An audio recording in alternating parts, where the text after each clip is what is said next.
After years serving overseas, Marine veteran Jack Miller returned to the mountains with nothing but a duffel bag and Rex, the loyal German shepherd who had saved his life countless times. He thought he came home to silence and grief until he discovered an old notebook from his late grandfather with a message that read, "When you return, the house will tell you the rest." That same night, Rex began growling at the floorboards and led Jack to a loose plank hiding a metal box. Inside were a map, a key, and a strange code that guided him to a secret room his grandfather had built almost 50 years ago. What Jack found there, money, medals, letters, and the truth about why he was chosen, did more than change his life. It gave him a new purpose. If you want to know how a forgotten cabin turned a wounded soldier into a quiet hero, stay with me. And if this story touches your heart, please subscribe, comment, and share it with someone who needs a reminder that miracles still happen. Thank you for being here. The late autumn sky above Crescent Falls, a quiet mountain town in Montana, sagged under a ceiling of low gray clouds. A thin drizzle swept across the empty streets, turning the fading orange leaves into a dark, wet carpet that clung stubbornly to the cracked sidewalks. The cold here was different from the chill Jack Miller had grown used to overseas.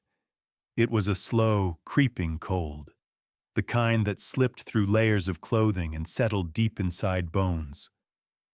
The mountains surrounding the town stood like silent sentinels, their peaks dusted with early snow, and the wind carried the sharp, earthy smell of pine. To anyone else, Crescent Falls might have seemed bleak on a day like this, but to Jack, who had spent too many nights hearing explosions instead of rain, the quiet was a blessing.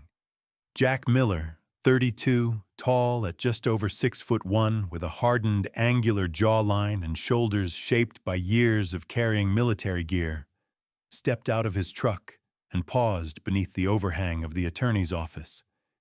His hair, dark brown and cut short in the familiar Marine high and tight style, was still damp from the rain. His face bore faint scars, souvenirs from shrapnel, and a life lived too close to danger. A short, trimmed beard lined his jaw, giving him a rugged look that mixed fatigue with resilience. His eyes, a deep steel blue, had once held fire, but now carried a quiet heaviness. Jack was a man shaped by discipline, loyalty, and loss, traits carved into him by battles both on foreign soil and inside his own mind. Beside him sat Rex, the German shepherd who had survived those same battles. Rex was 5 years old, large and powerfully built, with a thick black and tan coat and intelligent amber eyes that constantly scanned his surroundings. His ears stood erect, every sound registering like a potential threat. A faint scar along his left flank told the story of the ambush that nearly killed him, and the mission where he saved Jack's life. To Jack, Rex wasn't just a military dog. He was family, the only constant through years of sandstorms, firefights, and sleepless nights. Jack inhaled deeply before pushing the door open. Inside, the air was warm and smelled faintly of leather and old paper. The law office belonged to Ms. Harriet Daniels, a careful, composed woman in her early 50s with short, silver-streaked hair and sharp brown eyes behind rectangular glasses. She was the kind of person who measured her words before speaking and had the practiced calm of someone who had spent decades mediating family disputes.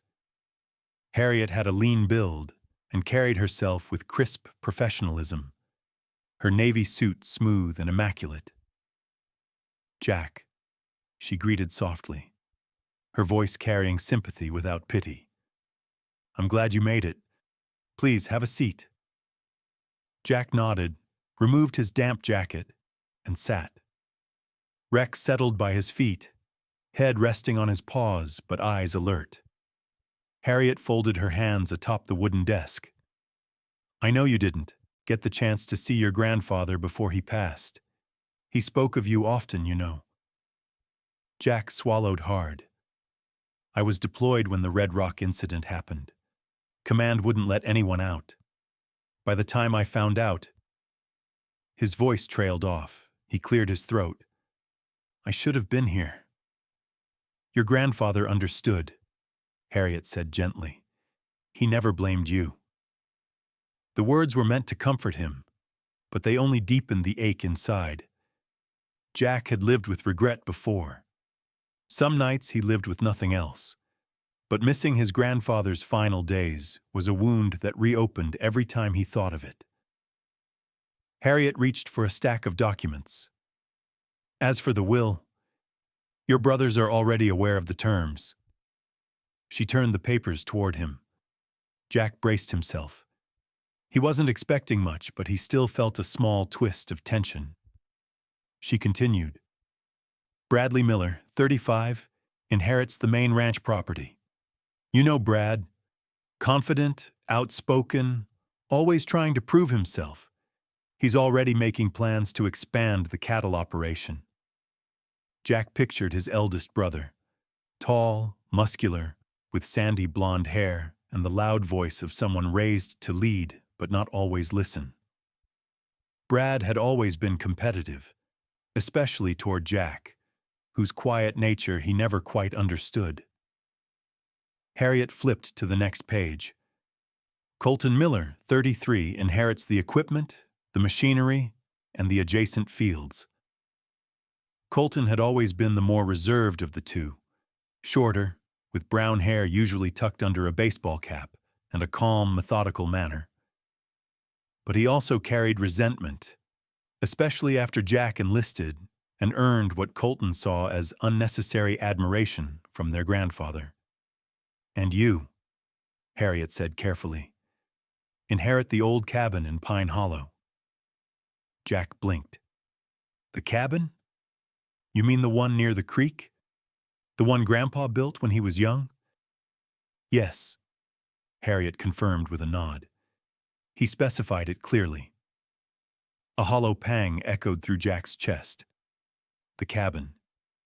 He had lived there for years as a child, spending long days fishing with his grandfather, learning to track deer, learning how to stay brave even when the world felt too big.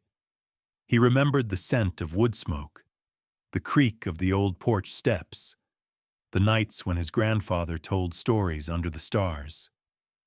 He also remembered leaving that cabin behind the day he enlisted, the same day his grandfather hugged him and said, "Come back strong, Jack, and come back whole." Jack hadn't come back whole. Not really. Harriet studied his expression.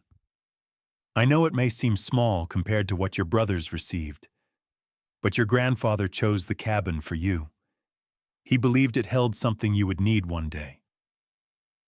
Jack looked down at Rex, who lifted his head and nudged Jack's hand with his nose as if to say, "We'll be all right." Jack exhaled slowly. I'm not angry, he said, quietly. Brad and Colton can keep the ranch. That's what they wanted. The cabin, I guess that's what Grandpa wanted for me. Harriet offered a faint smile. He trusted you with it.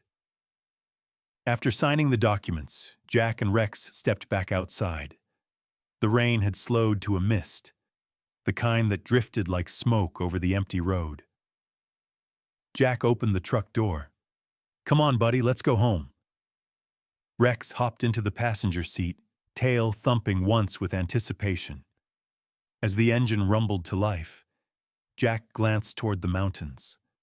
Somewhere beyond them, hidden in a hollow of pine and river fog, was the old cabin he hadn't seen in over a decade.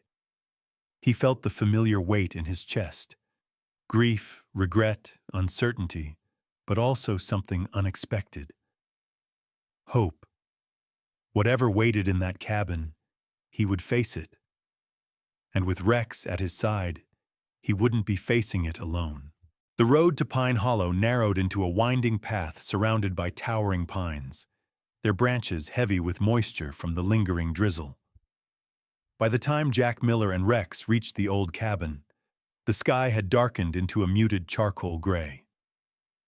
The cabin stood exactly as Jack remembered it: weathered wooden walls, a sagging porch roof, and the faint smell of damp moss rising from the ground below.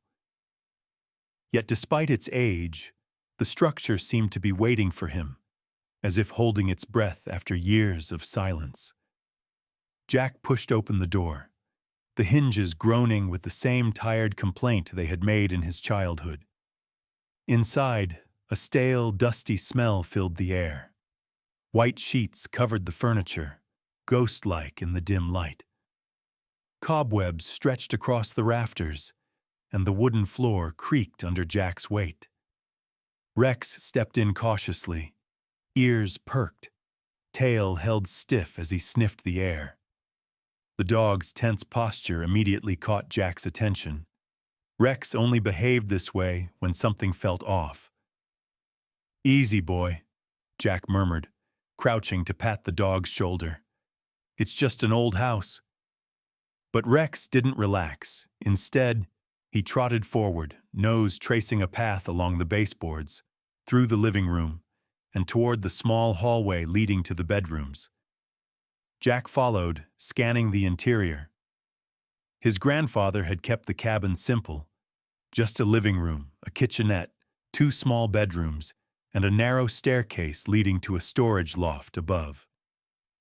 The place looked untouched, but there was something else beneath the surface, a faint tension that Jack couldn't quite explain. Jack began removing the sheets from the furniture. Dust rose in soft clouds, dancing in the thin beams of gray light filtering through the windows. When he pulled a sheet off an old wooden table, something slid to the floor, a small notebook bound in cracked brown leather. Jack froze. Rex returned to his side, sniffing the notebook curiously. Jack picked it up. His grandfather's familiar handwriting covered the first page. The ink had faded, but the lines remained strong and steady. "If you're reading this, Jack, then you've finally come home." Jack's throat tightened. He sat down and flipped the page. Tucked inside was a photograph. Jack as a boy, no more than 8, sitting on the porch steps with his grandfather behind him. The older man, tall and broad-shouldered even in age, wore his usual flannel shirt and cap. His weathered face carried deep smile lines, and his gray-blue eyes, so much like Jack's, held a warmth Jack had missed for years. Under the photo, a handwritten line read, "The cabin will show you what's left." Jack frowned slightly. "What's left? What did you hide, old man?" He kept reading until he reached another sentence, written alone on a blank page. "When you return, the house will tell you the rest."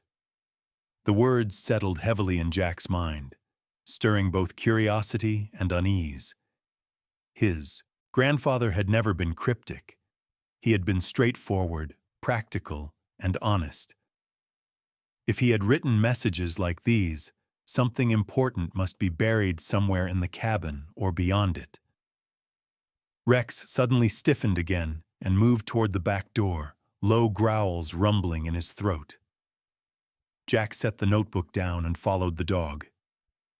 "What is it?" he whispered. Rex's nose pressed against the bottom of the door frame. Then the dog pawed at the wood. Jack cautiously unlocked the door and stepped outside. The drizzle had turned into a fine mist, coating the yard with a thin shimmer. The ground, soft from the moisture, clearly showed impressions. Footprints, human footprints. They led from the tree line straight to the cabin window, then back into the woods. Jack's heartbeat quickened. The prints were fresh, too fresh to ignore. He scanned the woods but saw nothing except the dense pines swaying in the wind. Whoever had been there wasn't staying to watch. Or maybe they were simply hiding well. Jack knelt, examining the size and shape of the tracks. They were larger than his own boots, wider too, suggesting a man, possibly tall, possibly heavy-set. But without more detail, he couldn't be sure. "Someone was here," he said quietly. Rex stayed close, muscles taut. A low chill crawled up Jack's spine, but not from the cold air. Someone had approached the cabin before he returned. Someone had looked through the window. Someone might even know he inherited the place. Jack stood up, jaw set. "Well, they're not getting in," he muttered. He returned inside, locked the door, and closed the curtains.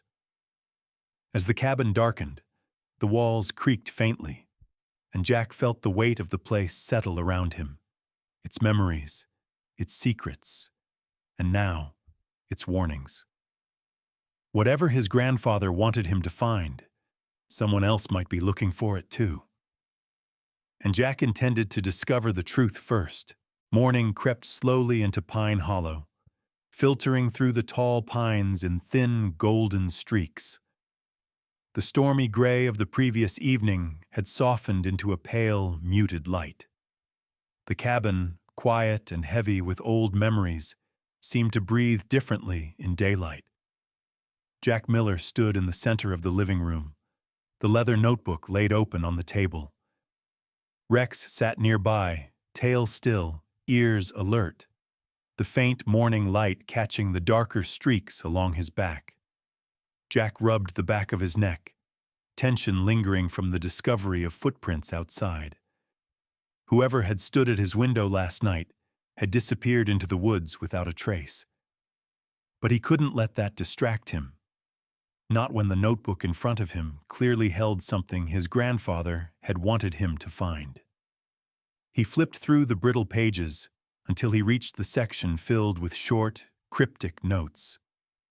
Each line was written with purpose, the handwriting steady, revealing the discipline of a man who had lived through war, hardship, and responsibility. "An nang lux tre gio sechi juong, tam van long doi kao thang. Kong fai moi jiu tagiu kin ju la bi mat sao." Jack frowned. His grandfather had never been poetic or mysterious. He had been a straightforward man. Weathered face, blunt words, calloused hands that built everything he owned. If he left clues like these, he must have believed Jack would understand them. Rex nudged Jack's knee, drawing him back to the moment. The dog's nose twitched, catching a scent Jack couldn't detect. Rex rose to his feet and trotted toward the small hallway that led to the staircase. "You smell something?" Jack asked. Rex didn't bark. He simply looked back at Jack, amber eyes focused and confident, his follow-me expression that Jack had learned to trust during missions overseas. Jack grabbed a flashlight from his duffel bag and followed Rex to the stairwell. The wooden steps creaked under their weight as they descended into the narrow crawl space beneath the cabin. It wasn't technically a basement, more like a shallow storage area barely tall enough for Jack to crouch in. The cold earth below felt untouched for years. Rex moved along the wooden planks, sniffing between each beam. Jack knelt beside him, letting his fingers trace the floorboards. Most were firm, tightly secured, but one plank near the central support beam shifted slightly under pressure. "There you are," Jack whispered. He wedged his fingers beneath the edge and lifted. The board popped up just enough for him to pull it aside. Beneath it, buried in a shallow pocket of dirt lined with burlap, was a metal box, about the size of a shoebox, but much heavier. Jack's stomach tightened. He lifted the box carefully and returned upstairs, where he placed it on the kitchen table. Rex sat beside him, tail sweeping the floor once. The metal box was old, its silver surface dulled and tarnished. The latch was stiff, requiring a firm push before it finally clicked open. Inside lay several items wrapped in cloth to protect them from moisture. Jack unwrapped each object one by one. First, a folded map, thick parchment, yellowed with age. When he spread it open, he recognized the outline immediately. It was a detailed drawing of the cabin and the surrounding land, but with markings he had never seen before. Several areas were circled, including one beneath the cabin on the lower right corner. Beneath the map was a small brass key, simple but old, its bow carved with tiny ridges. Jack turned it over in his fingers, feeling the cold metal against his skin. It clearly belonged to a lock somewhere in the cabin, or beneath it. Next, a scrap of paper with a string of numbers, 22, 41, 57, 90, a code, or a combination, possibly for a safe or hidden door. Finally, wrapped in thin tissue paper, was an envelope addressed to him. Jack unfolded the letter inside, his chest tightening as he read the familiar handwriting. Jack, kanna kong chila ki uk kua kon, nola loi shin loi koi kung kua ta. Jack let out a long exhale. His grandfather had rarely apologized for anything. He had been stubborn, strong, but stubborn. For him to write something like this, it meant there was a deeper story hidden somewhere in this cabin. Jack studied the map again, tracing the circled area beneath the cabin. That section didn't correspond to any room he remembered. He had played in every corner of the cabin growing up, yet this hidden space wasn't familiar at all. Rex nudged the map, sniffing the spot Jack was staring at. "You think it's real?" Jack asked softly. Rex answered with a soft bark. Jack rolled up the map, folded the letter, and pocketed the key. Whatever his grandfather had hidden, whatever apology he had meant, must be waiting beneath the cabin. But this time, it wasn't fear or confusion Jack felt. It was determination. He rose from the table, Rex at his heels, and headed toward the stairs with the map in hand.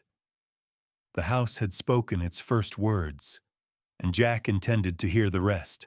The air in the crawl space beneath the cabin was cooler than the rest of the house, carrying a faint smell of earth and old timber. Jack crouched low, map in hand, while Rex moved ahead of him with confident steps. The German shepherd's ears flicked at every sound, and his thick coat brushed lightly against the wooden beams as he maneuvered through the narrow space. Jack trusted the dog's instincts more than anything else. Rex could sense danger, secrets, or hidden paths long before Jack ever did. The map had shown a small rectangular section beneath the cabin, slightly offset from the main foundation. It didn't match any of the blueprints Jack remembered from childhood repairs. His grandfather, a strong, broad-shouldered man with deep wrinkles from decades of outdoor work, had built parts of this cabin by hand. Jack remembered the man's steady voice, the smell of pine sap in his flannel shirts, the way he hammered each nail as if building something that needed to last forever. But he had never mentioned anything like a hidden room. Rex stopped suddenly at the western wall of the crawl space. He pressed his nose against the boards, whining low. Jack knelt beside him and ran his flashlight beam along the wall. The paneling here was different, smoother, newer, the wood slightly mismatched compared to the surrounding structure. "This is it," Jack whispered. He tapped the boards lightly. The sound was hollow. With careful movements, he cleared away loose dirt and debris, revealing a thin seam running vertically between two wooden panels. The gap was just wide enough to suggest it wasn't natural. He dug his fingers into the seam and pulled. The panel shifted, then slid outward with a low groan. Behind it was a metal door, dulled with age, its surface bruised by decades of dust and time. A faint engraving along the top read, M. Miller, 1968, the year Jack's grandfather turned 20. Jack felt a chill. Not fear, but the weight of something long hidden. The door had a small keyhole and a rotary lock. 4 separate dials, each capable of setting digits. The numbers immediately caught Jack's attention. 22, 41, 57, 90, Jack murmured, the sequence from the metal box. He inserted the small brass key. It slid in smoothly, as if it had been waiting all these years for this single moment. He adjusted the dials carefully, feeling each number click into place. When he reached the final digit, the mechanism gave a soft but firm thunk. Jack paused, steadying his breath. Then he pulled the door open. A mist of dust escaped into the crawl space. Rex sneezed sharply. Behind the door was a compact room no bigger than a walk-in closet, lined with stone rather than wood. Shelves filled the walls, orderly, preserved carefully, as if his grandfather had visited the room even in old age. Jack crawled inside, his flashlight cutting through the shadows. A small safe sat on the floor, wrapped in a canvas cloth. He lifted it, gently. It was heavy. The safe door was unlocked. His grandfather had left it prepared. Inside were bundles of cash, wrapped tightly in waxed paper to protect them from moisture. Near it sat a wooden box, polished but aged, marked with a faded Marine Corps emblem. Jack's breath caught. He opened the lid slowly. Inside were his grandfather's military medals, Bronze Star, Purple Heart, service ribbons, each polished to a shine. Beneath the medals were photographs of a younger version of his grandfather.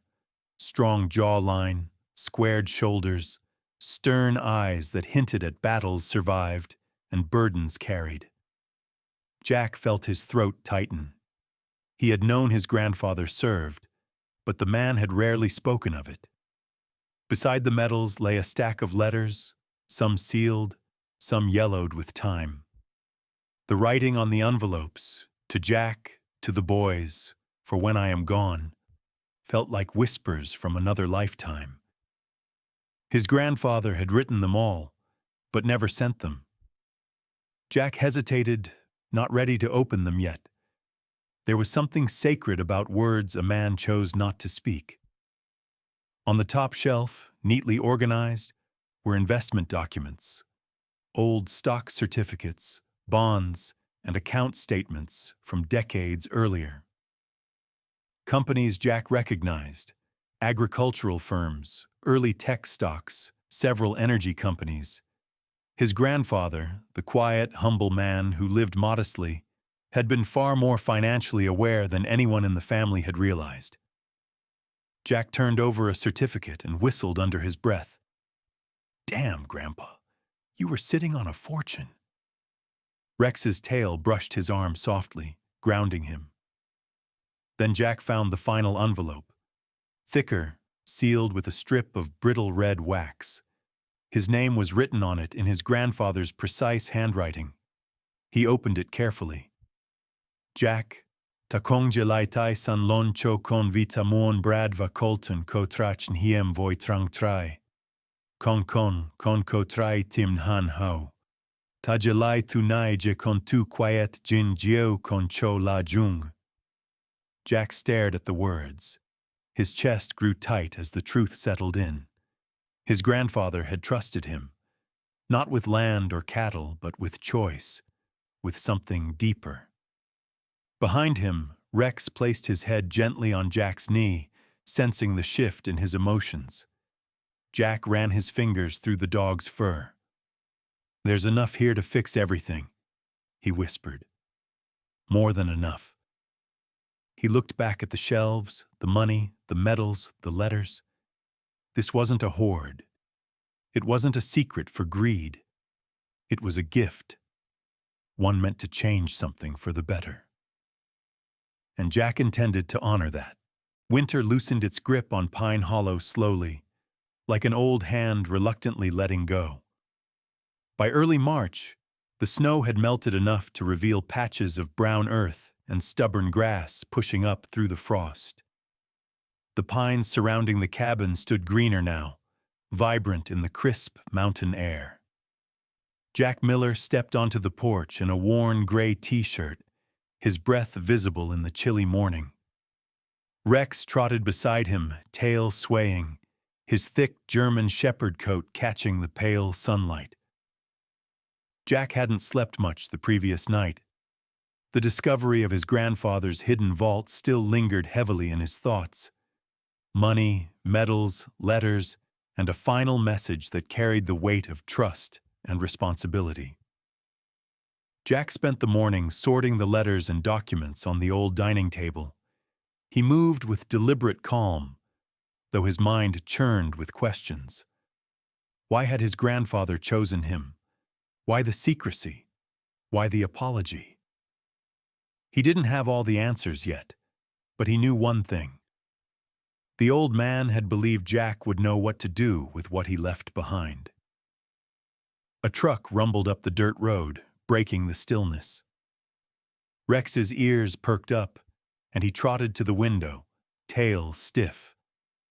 Jack followed his gaze, feeling tension form in his chest, something he had learned to recognize long before fear ever reached him. The truck belonged to Brad Miller, Jack's oldest brother. Brad stepped out, brushing dust from his denim jacket.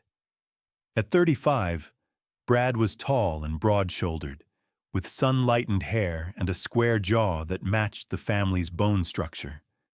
His posture was stiff, almost defensive, and his green eyes, usually sharp with competitiveness, held something softer today. He had the look of a man carrying guilt he didn't quite know how to voice. Beside him climbed out Colton Miller, Jack's other brother. Colton was 33, slightly shorter, with dark brown hair, softer features, and a quiet temperament that made him seem thoughtful rather than timid. He wore a flannel shirt and work boots still caked with mud from the ranch. His deep-set hazel eyes flicked between Jack and the cabin with caution, as though unsure how welcome he would be. Jack stepped outside. "Didn't expect to see you two today." Brad rubbed the back of his neck, eyes avoiding Jack's. "We needed to talk." Colton nodded, offering a faint, hesitating smile. "We should have come sooner." Rex stayed close to Jack's leg, not aggressive, but observant. Jack rested a reassuring hand on his back. Inside the cabin, the brothers sat around the wooden table. The atmosphere was awkward at first, built on years of misunderstandings and distance. Brad finally broke the silence. "Jack, we owe you an apology." His voice wasn't loud for once. It was low, almost unsteady. "We weren't there for you when you came back from overseas. We weren't there for Grandpa the way you were when you were younger. You were always his favorite, not because he loved us less, but because he trusted you more." Colton added quietly, "He believed in you. He told us once that you saw the world differently, not with anger or greed, but with heart." Jack exhaled slowly. The words weren't easy to hear, but they were honest. "I never blamed you guys," he said. "We all had our own lives." Brad nodded. "Still, we're sorry." When Jack showed them the contents of the hidden vault, the money, the medals, the old letters, both brothers were stunned. Brad leaned back, running a hand through his hair, as if trying to make sense of it. "Grandpa was sitting on this much?" he whispered. "And he gave it all to you." Colton stared at the medals, his throat tightening. "He never even told us he earned these." Jack shook his head. "He didn't tell me either. He didn't tell anyone." Brad looked up.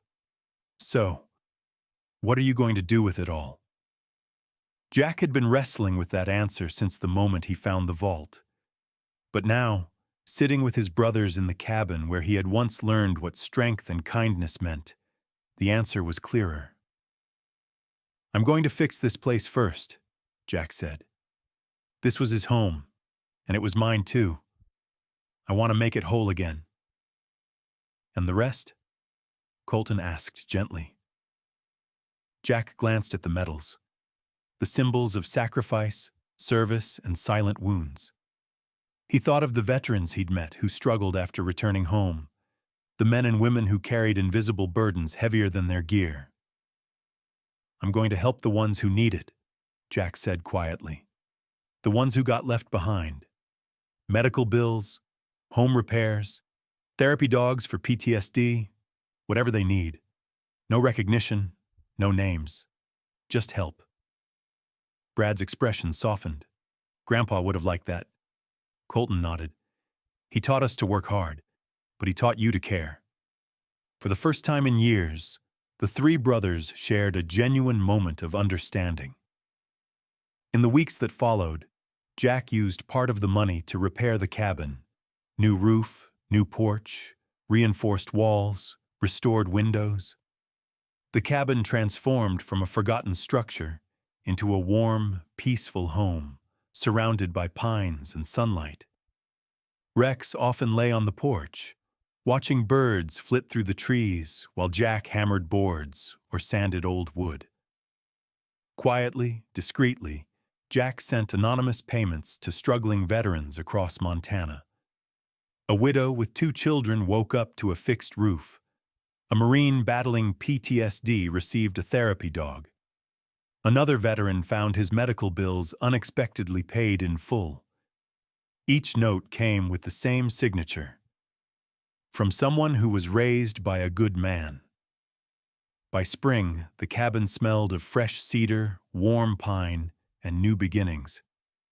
One evening, as the sun dipped behind the mountains, Jack sat on the porch with Rex leaning against him. Warm light filtered through the trees, painting golden stripes across the yard. "Grandpa," Jack whispered, voice steady, "the cabin's alive again. And your kindness, it didn't end with you." Rex lifted his head and rested it gently on Jack's shoulder, eyes soft and loyal. A new chapter truly had begun. Sometimes in life, blessings arrive quietly, hidden in old cabins, in forgotten letters, in loyal dogs, in the love of those who left before us. Jack believed he had returned home to an empty house, but what he found instead was proof that God never forgets those who walk through hardship with a good heart. Even when we feel alone, even when the world seems quiet, God works in secret places, preparing answers long before we know the questions. Maybe His miracles don't always look like bright lights from the sky. Sometimes they come as a handwritten note from a grandfather, a loyal German shepherd who won't leave your side, or the courage to help someone else even when you're struggling yourself. Jack didn't inherit land or wealth in the way people expected. He inherited something deeper, a calling, a chance to make life better for others. And that is how God often works. Not through what we gain, but through what we're meant to give. As you watch this story, I hope you remember this. Kindness never dies. Love never disappears. And God places the right people, the right moments, the right miracles in your life at exactly the right time. If you're going through a difficult season, may this story remind you that God is already preparing your breakthrough, quietly, gently, faithfully. If this story touched your heart, please share this video so more people can feel encouraged today. Comment below about a moment when you felt God watching over you. Subscribe to the channel to receive more stories of kindness, hope, and miracles. And may God bless every one of you watching this video. May He bring peace to your home, strength to your spirit, and light to every corner of your life. May God keep you safe, guide your steps, and surround you with His love. Thank you for being here. You are never alone. God is with you, always.